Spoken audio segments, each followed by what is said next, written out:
Hi guys, welcome to Studio Hot Rods Restoration Revelations. This is a little bit of an embarrassing moment. What you saw just a second ago was me actually crashing this car into another car I had sitting in my parking lot at night. Why? Because, well, it's partially my fault, but the chassis and the traction, the way this car is set up, it's got so much horsepower, it's very, very difficult to control. And this week, we are going to be jumping into what is an aftermarket chassis, what can you do with your chassis, who needs a chassis? That's going to be Chassis Week right here at Studio Hot Rods. We're going to have some fun, burn this bad boy over the other building. I'm going to show you just a little bit of background of how we got in the trouble we got into. Very cool. Look at that. I can do all the burnouts and donuts I want, and I never lose my stuff in the trunk. You got to think ahead. Really smart guy. Also, don't forget, at the end of every episode, we do a Bible study, and I'm going to give you a link that you can actually get these widget spinners. These are not a widget spinner. They're actually a gap tool. They're made for measuring the gaps on your car, and I send them out for free. We've shipped out 800 of these bad boys to people just like you. So you're going to click the link later. But let's hang out for a while. Enjoy the weather. It actually broke. We're actually back in the cars. Oh, man, it's going to be a fun week, and you're going to walk away with some really interesting knowledge on chassis. Do you need it? When do they come into play? And what do you really get out of it? And I'm going to show you the way we build ours. Completely different. All right, let's get the week started.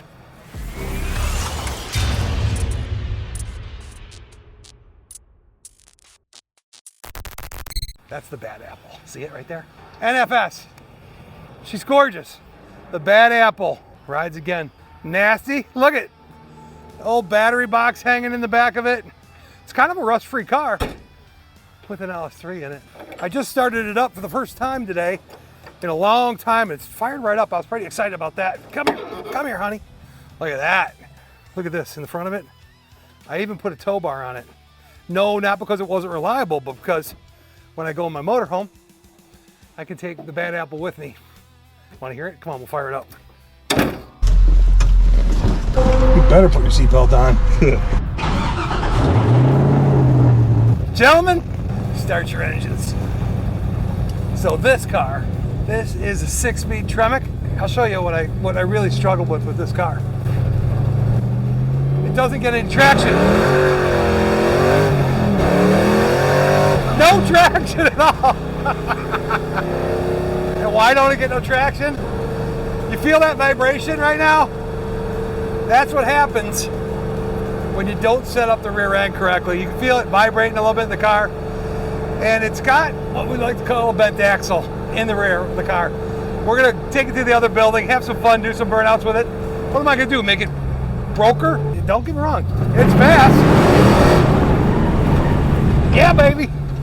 Oh, Kyle, you nervous?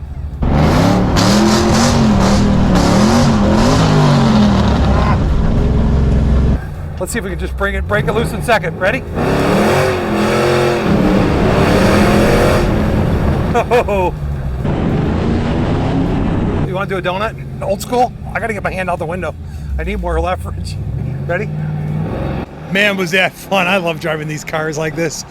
Oh, that car is wiggling all over the road. Let me explain to you what's going on with the chassis and what it's really going to take to make that thing handle the way it could. Lots of horsepower, not a lot of control. Oh yeah, let's get back to the shop.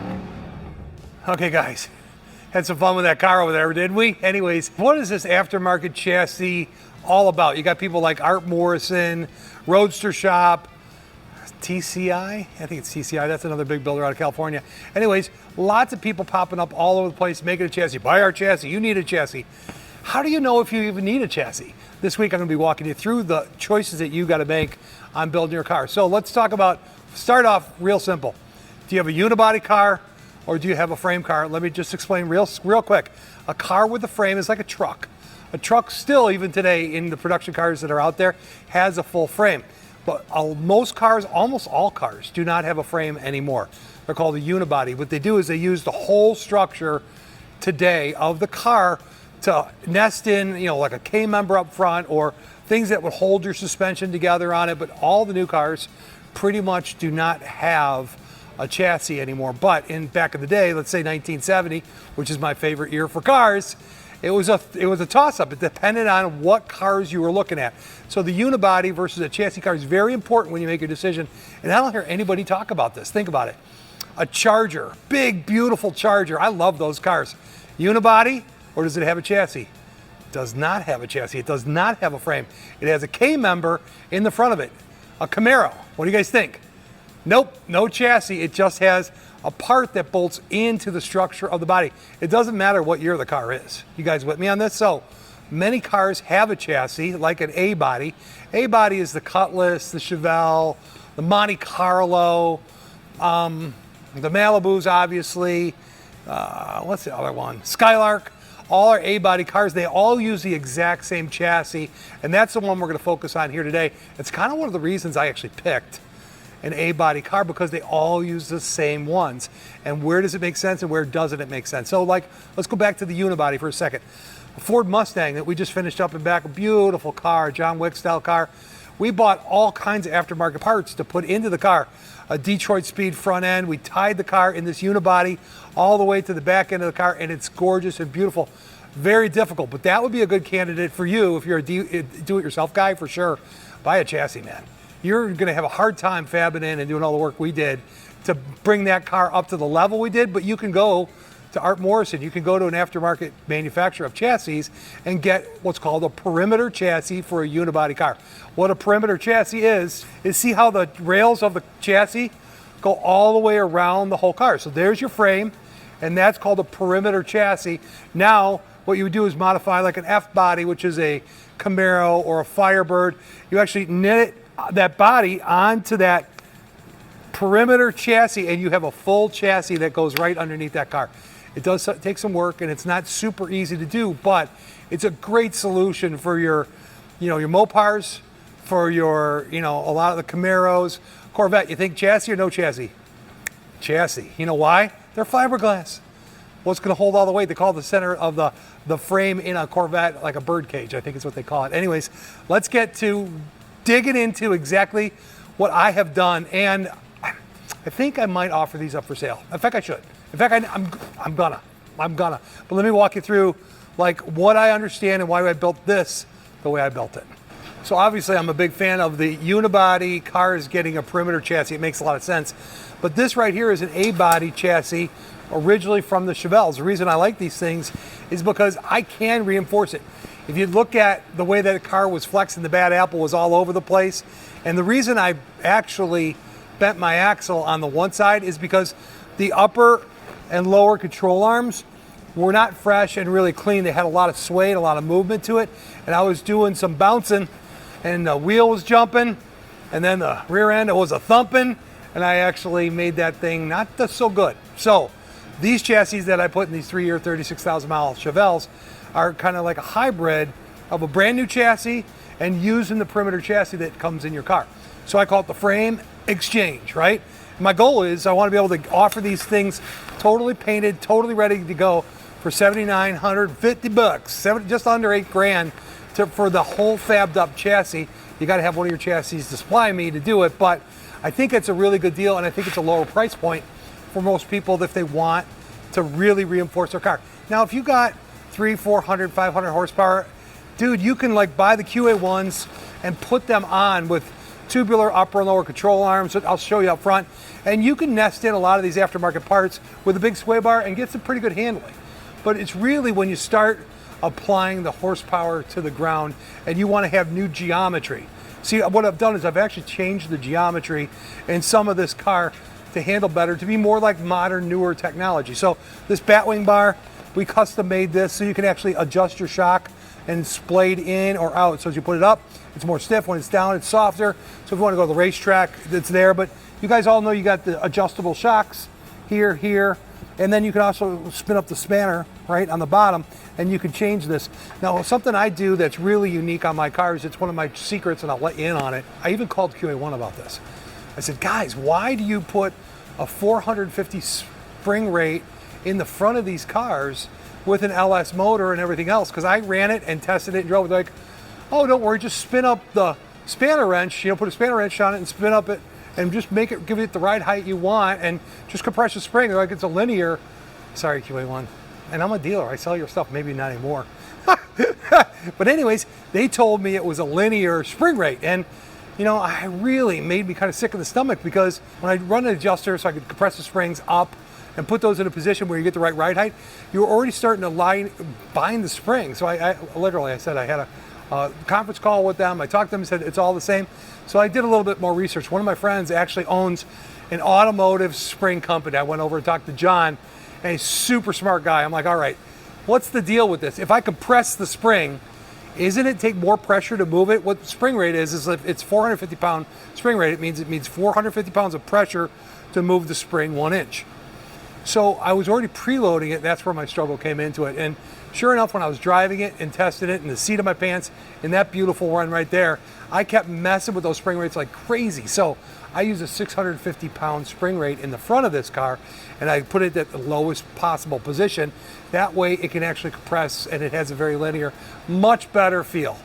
So when I build my chassis, I take the parts that are out there and available, and I knit them into our configuration to make them unique for our cars, because we've driven the heck out of it. A lot of the stuff is off the shelf. These are Willwood brakes and Willwood calipers.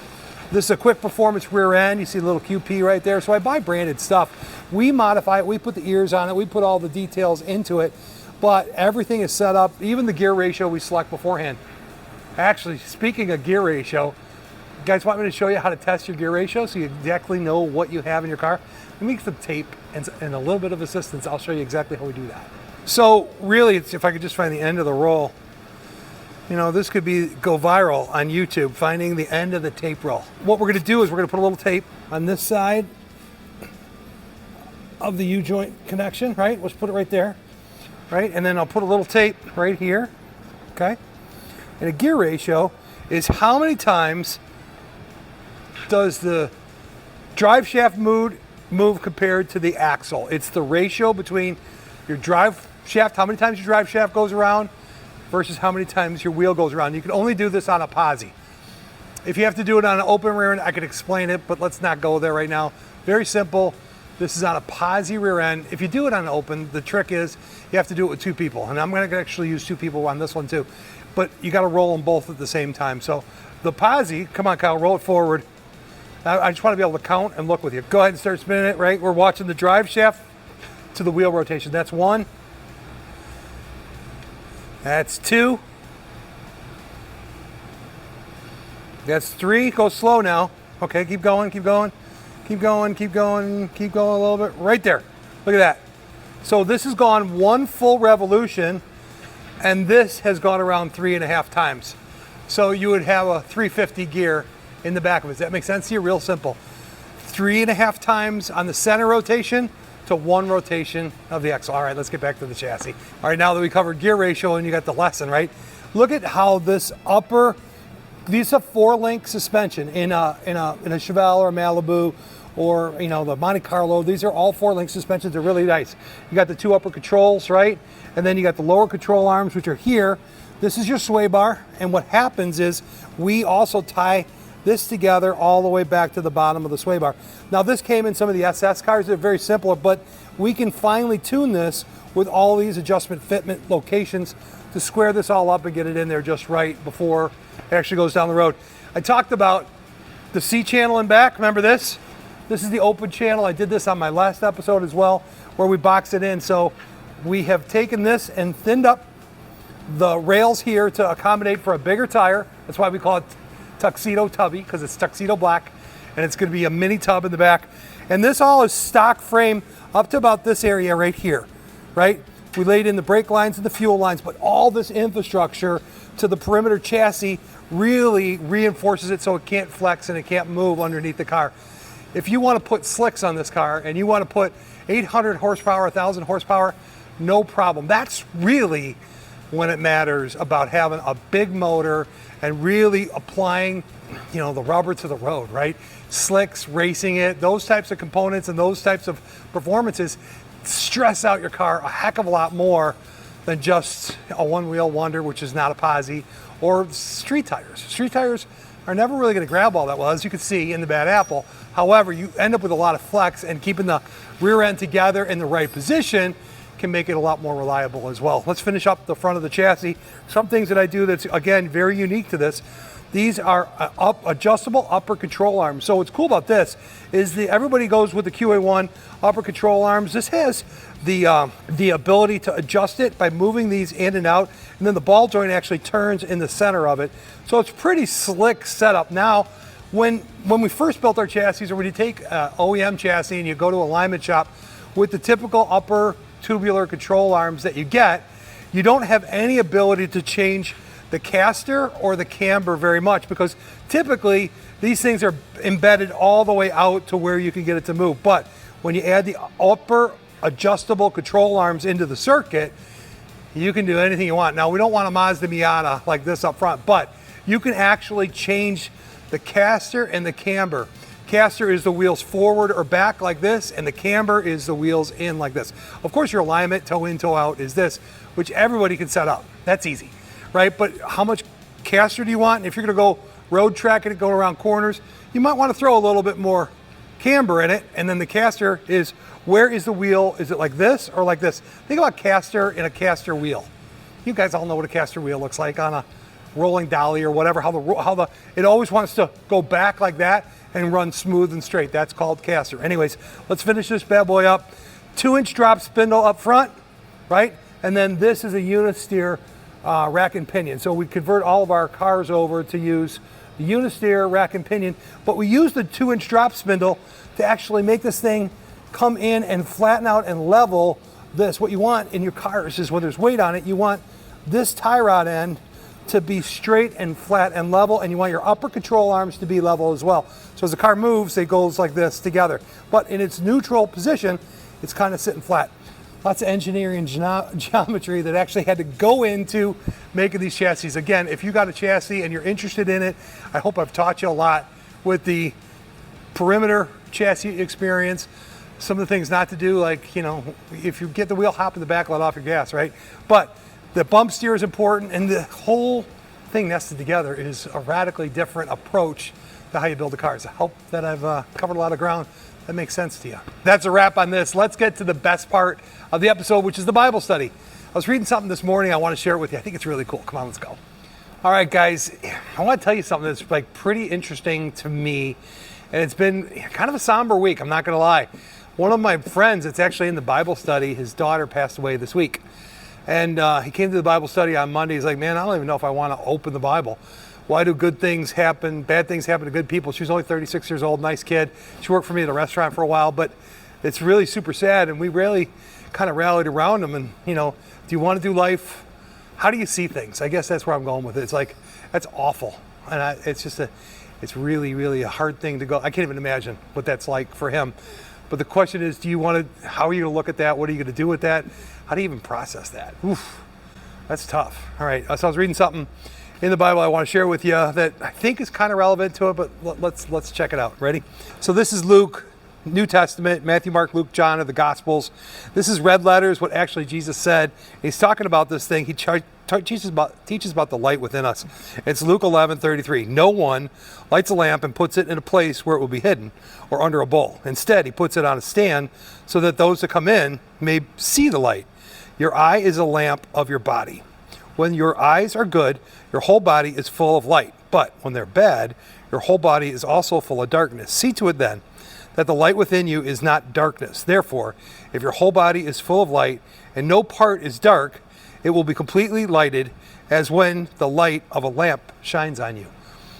What does that have to do with the awful situation that my friend Mike's going through?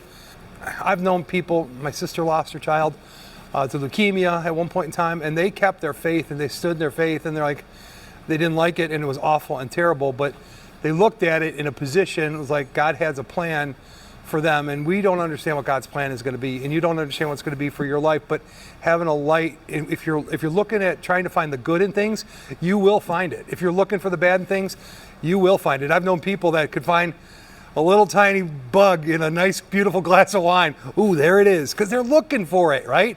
What I'm encouraging you guys to do is whatever situation, whatever you're going through, try to find the good in it. I don't know where it's going to come through with Michael and this situation with his daughter. It's just awful, but I know God loves you, and I know He has a purpose for us that we will figure out. The good news is that young lady got baptized at church, and I was with her. And her dad baptized her. So I know she loves the Lord. So I know she's going, there's great hope in that part of it. But the moment is really, really tough. Anyways, this is this week's Restoration Revelations. It's not always fun. Sometimes you crash the car, right? It's been an interesting week.